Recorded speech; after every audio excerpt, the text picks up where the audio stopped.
Hello friends, आगे की story मज़ीद इंटरेस्टिंग होने जा रही है। नौशरवां के वालिदैन बिलाखिर नई बहू यानी दवा को कबूल कर लेंगे। नौशरवां का बाप कहेगा कि एक बेटे के बाद दूसरे बेटे को खोने का हौसला नहीं है मुझ में। उसकी माँ कहेगी कि ठीक कह रहे हैं आप, मगर दुश्मन को इस बात की परवाह क्यों होगी। वो ख़ुद तो ये बात जानती है कि उसकी बड़ी बहू यानी कशवाला ने ये घटिया हरकत की है, और वो बहू से नाराज़ भी है क्योंकि इसमें उसके बेटे नौशरवां की जान भी जा सकती थी। मगर उसने ये बात किसी को नहीं बताई क्योंकि वो नहीं चाहती कि बात खुल जाए और घर में किसी किस्म की टेंशन पैदा हो। नौशरवां के वालिद को बड़ी फिक्र है और वो इस बात की खोज लगवा रहे हैं कि आखिर हमला किसने करवाया है।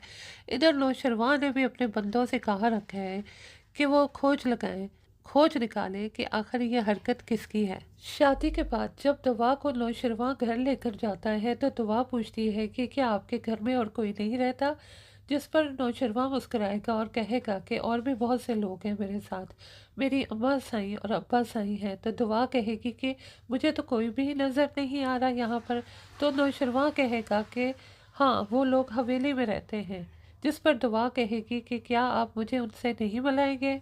नौशरवां उसे कहेगा कि बहुत जल्द वो वक्त आने वाला है जब मैं तुम्हें हवेली लेकर जाऊंगा और सबसे मिलवाऊंगा।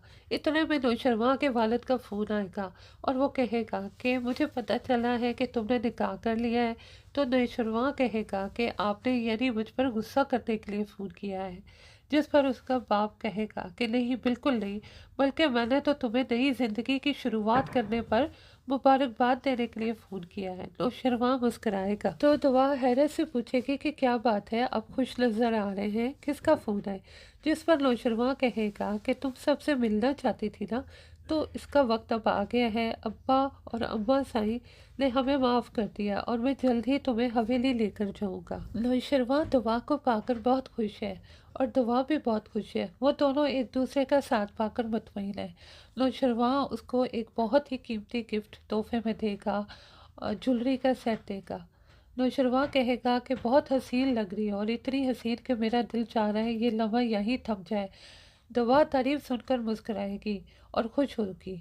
दोनों एक दूसरे के साथ क्वालिटी टाइम स्पेंड कर रहे हैं। दवा खुश भी है लेकिन उसे डर भी लग रहा है, वो इनसिक्योर फील कर रही है।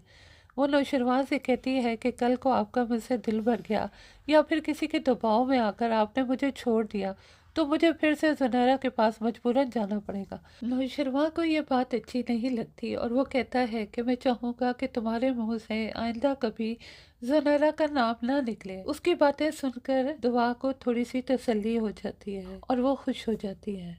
नौशरवां दुआ को इसी तरह तसल्लियाँ देता है और अच्छी अच्छी बातें करता है ताकि वो मुतमईन हो जाए, और उसकी बातें सुनकर दवा मुतमईन भी हो जाती है। दूसरी तरफ दवा की बहन की ज़िंदगी बड़ी मुश्किल में गुजर रही है।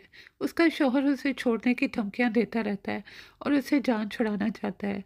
वो शौहर को कहती है कि क्या वजह है, आप मुझसे इतनी नफरत क्यों करते हैं। तो वो कहता है कि मैं तो तुम्हें अपने अब्बा की वजह से बर्दाश्त कर रहा हूँ, इसलिए बेहतर यही है कि तुम खुद ही घर छोड़कर चली जाओ।